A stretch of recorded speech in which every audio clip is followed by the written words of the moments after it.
people trust us, and they trust the festival, and people know that at the La Guess Who festival they hear music we never heard about. They buy a ticket for an adventure. We love to present all these sounds who are really underrepresented on TV, on radio, but also in the theaters and the venues, the pop venues.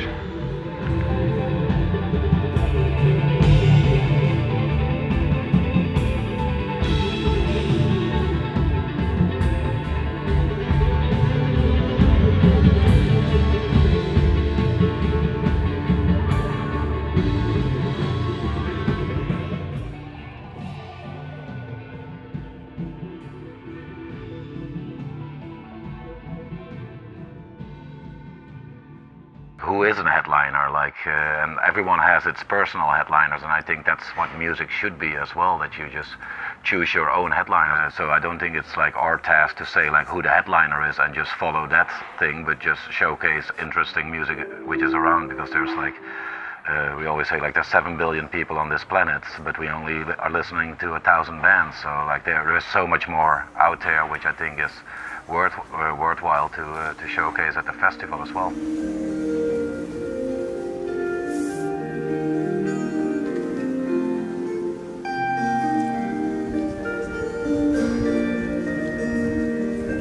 How do you market that, the stuff that people don't yet know, and how do you get them into, listening to new stuff? So my job is basically become a lot more trying to inspire audience to listen to new stuff, which is a really interesting thing to do actually. Marketing a festival, it's a lot more about marketing an artist actually now. That's way more interesting for me as well, I think. And from that, from telling the artist stories and introducing them to the audience, that's why I think people should buy a ticket. If they like what they hear, if they're into discovering new music, then buy a ticket, not just because we are shouting to buy a ticket. And I do feel that, the last few years have seen us putting onto paper like a focus of ours is trying to represent the underrepresented. But I do feel that it has been there all along, only maybe not as strong as it is now.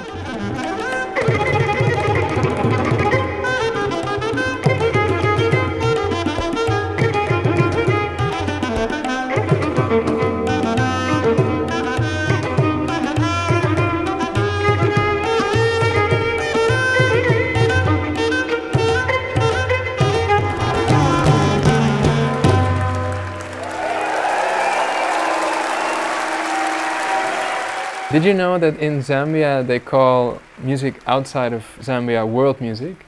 They call European music world music. I think that's great because I really don't like the term world music, and I'm very happy to see that it's not only used by Western people to think of like the West, Western Europeans, Western civilization, civilized people, and then the world music and world things. It's very often this attitude, and I really don't like that. The term world music is already showing a very narrow-minded approach to the world. So yeah. We should just call it for wherever the music comes from. We grew up listening to Western music, but when we are growing up listening to like Western music, we didn't understand what they saying, like English, or we didn't understand. But everyone appreciated it. But why not? It's like we have to sing in English, always English. Like there's no French or Portuguese, singing in top 10. There's always English, and this domination. It's people maybe can like a little bit realize, oh, it's kind of weird. Why its music should be global? I don't think it should be so important for me, for example, that I'm Dutch, that my music is Dutch, and that people romanticize like, oh, this Dutch thing, this Dutch. I want people to just see it as music that could be from anywhere, and to just experience it not as something that has to be Dutch. Sometimes the context is very limiting in approaching things. The music world I came to when I was young was very limited, very limited. Something like this would never have happened back then. There wouldn't have been the imagination to bring in people who had not already had a huge success. I think, having seen my youngest son and my stepson in probably the late 90s, when we first got a computer in the family, discovering old music, new music, spending hours and hours and hours just putting it all together, which I think the generation before them had not been able to do. But with the internet, they were able to educate themselves musically. And so maybe that gave them the way to be more experimental, more imaginative, more able to go out and look for new. Because they had the background maybe of the old, or the progression of popular music through 30s, 40s, 50s, 60s, that they actually were researching it. And they were so young, you know, they were 13, 14, 15. I'm quite envious of your generation, really, that there is so much that you can find. This song is called Shotgun Shack. Shotgun shack, living in the bed, living with your gun, with the wall, living with your gun, living with your gun. Where you gonna go? Where you gonna go? Where you gonna go? Shotgun shack, living with your gun, living with your back to the wall, living with your gun, living with your get your burn with your gun, living with your gun, living with your back to the wall.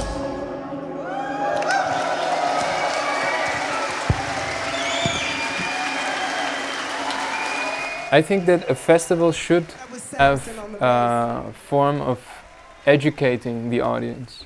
I know that sounds, you know, cocky, like why it should be up to the people what they like and the festival should supply that. But I really think that not only festivals but also radio, TV, everything, that there should be a factor of offering new things that would otherwise not be so easily experienced, and also educating a little bit. I really do believe that asking curators to put together a program helps the smaller types of bands by being able to present them like under the umbrella of a certain curator. You know, it has a stamp of approval of Defender Banhart or any other curator.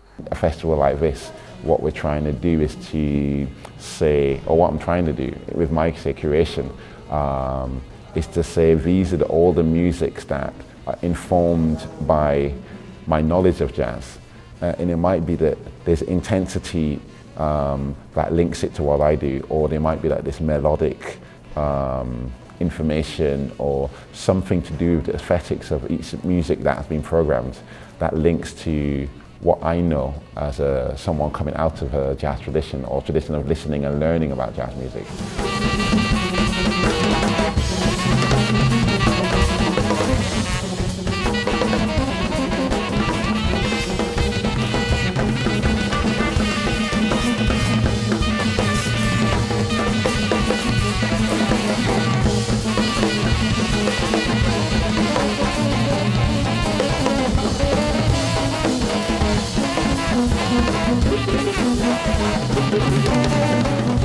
For me, the process of discovery in terms of music is something about trusting your intuition, being able to say, I like this, and I'm going to accept that or there's something about a particular type of music that resonates with me that I'm going to trust, and then work out the technicalities later. So for instance, with Kadri Gopinath, the Carnatic saxophone player from India that I programmed, I've not analysed exactly why I like his music. I listen to it and I feel good when I hear it, and I like to listen to it. And it's probably that I can listen to it and work out its connections with jazz or how he improvises. But in some ways, I'm not focused on that. I just think, is this music fulfilling?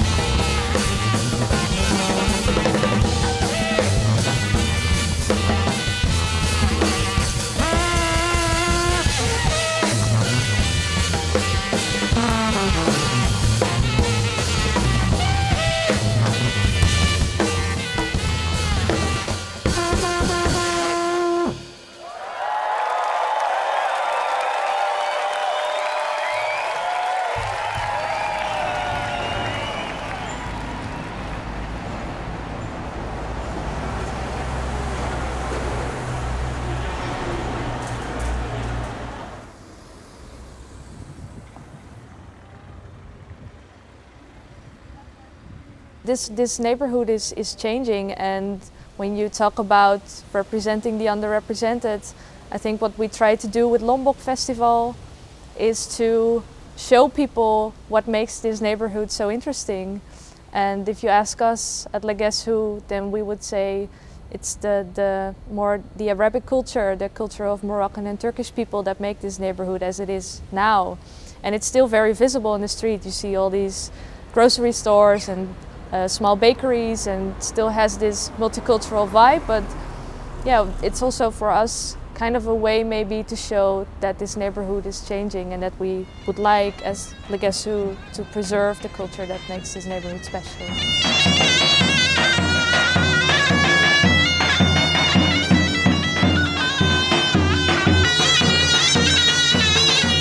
In Lombok, we really try to get all the people that are living in this neighborhood to get involved. So every year we spread around this letter. It's kind of like an open call for people to get involved with Lombok Festival. Every door gets them. Yeah, it's really important to do it for free so that it's accessible for everyone. Running it from bottom up instead of top down, and that's the thing with the free entrance things. It's very bottom up. It's with the local people. It's what they like. It's with their people around. That they feel that they are part of something, and even if the music is not their thing, they still feel like, okay, we're doing something special because suddenly we are connecting with cultures and people which we otherwise would never have met in our life, and I think that makes the city grow. It's not a celebration for the ticket buyers. We want to have the whole city together to celebrate, like with all these entrepreneurs and all these cultural institutes, but also hospitals, schools, like everyone.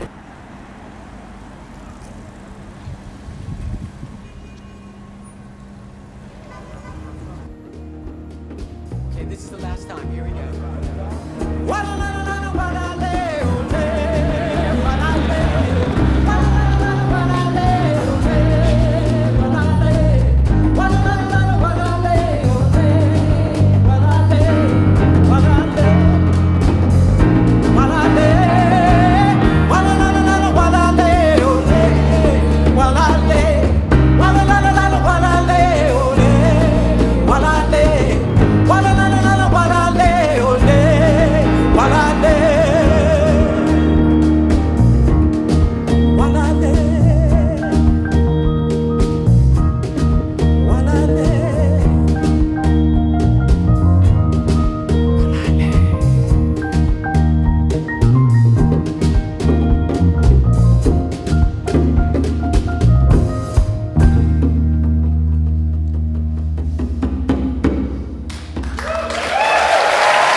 Thank you for singing. Thank you. You could think that for a person that likes music that is not all around you nowadays in radio or TV, that it's that I have to force myself to dig for treasures from the past. But it's not so difficult, partly because of these algorithms that you have with Spotify and things, and YouTube, like suggestions and everything. And yeah, of course, it's also what you look for if you go to a record store or something, but I don't know, somehow I don't feel like I'm putting any effort into that, and it's just arriving on my path. I don't do Spotify. I think it's a strange platform, so I don't know. I'm not kind of I don't know. Manchester's kind of interesting, but I'm not a huge fan of a lot of Manchester music, or I'm not like. It's kind of like a sort of nationalism. I'm not. It doesn't bother me, you know, kind of the music. A lot of it. There's some interesting stuff happening, but there's interesting stuff happening everywhere. So.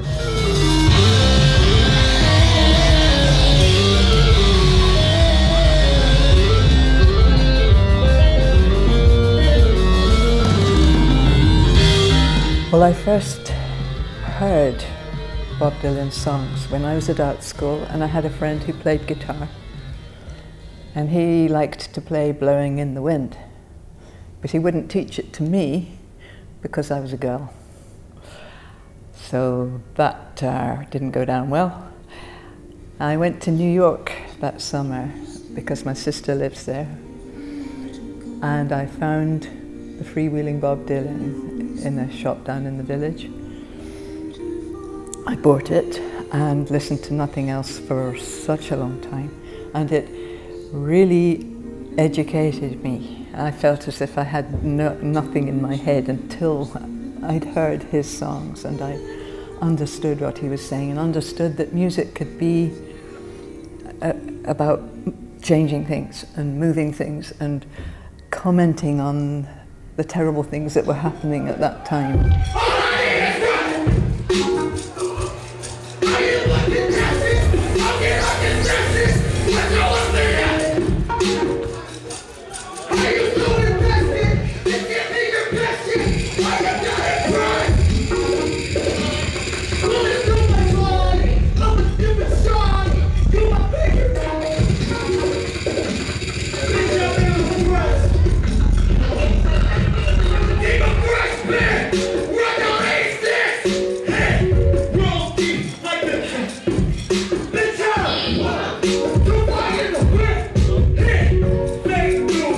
I don't know if it's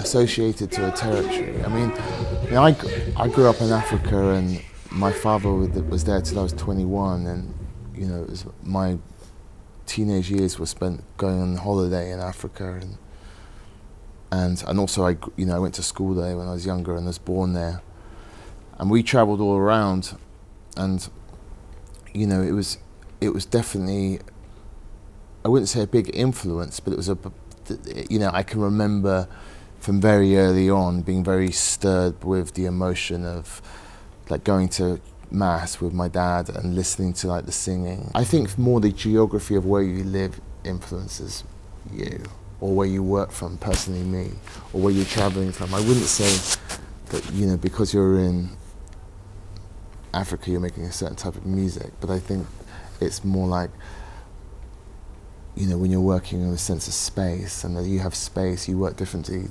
I've made records when I've been in a bunker underground, like Cantino sessions. I was in a studio, no light, and you know, that geography had an effect on my music. And now where I work, I'm on a very open part of the river next to a steel factory, and that geographic location influences me.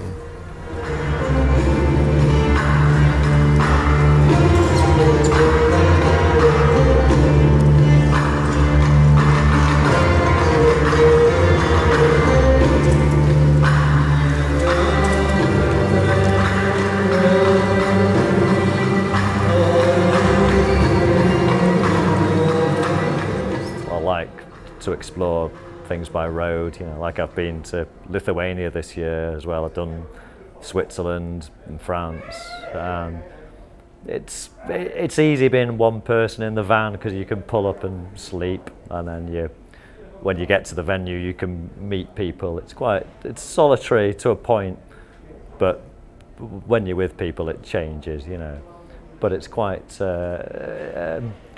a meditative thing, the long drives, you know, listening to different languages on the radio. Actually being on the road with a horse and a little cart and a dog and a boyfriend, and just having nothing. I think having nothing probably taught me more than anything. Not being afraid of having nothing was a big window opening for me. So I had quite a sheltered upbringing, but to actually give everything away, everything up, and just be on the road, that was well, it informed the rest of my life, as much as Bob Dylan ever had.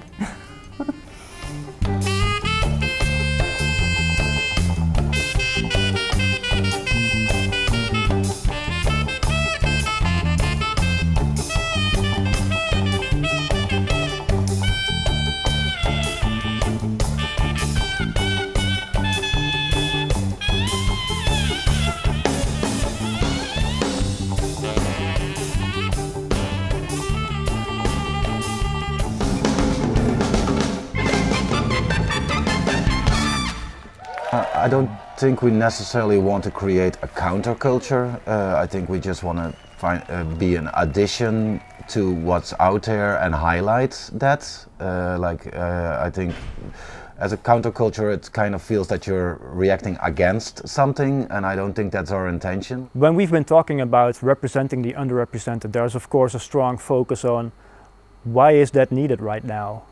And that has to do with our society, our current society, of course. We want to, you know, inspire people with other sounds, but also other cultures, other, you know, meaningful stories behind that music.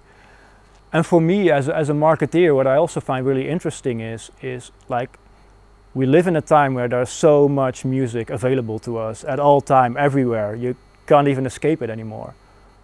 And so with such an abundance of new music, like how do you find your way through it? How do you discover new stuff? And a lot of this has been trying to, you know, to be fixed with algorithms. And sure, I mean, they're really useful, absolutely. I mean, I've discovered a lot of new music through listening via Spotify or YouTube as well, you know. The thing is, and the difficulty is that algorithms are always based on you like this, you like this, you like this, and then probably you'll also like this. And of course you'll like it because it sounds the same, because so you'll definitely like it. But I do feel that, you know, the platform of a festival offers a new way of presenting new music, and also just sometimes to see if you can push the audience a little outside of their comfort zone, actually. We once had a review say that it was, the headline was Le Guess Who Inspires and Annoys. And it's interesting because I think sometimes you should be able to annoy a little bit. It can be interesting.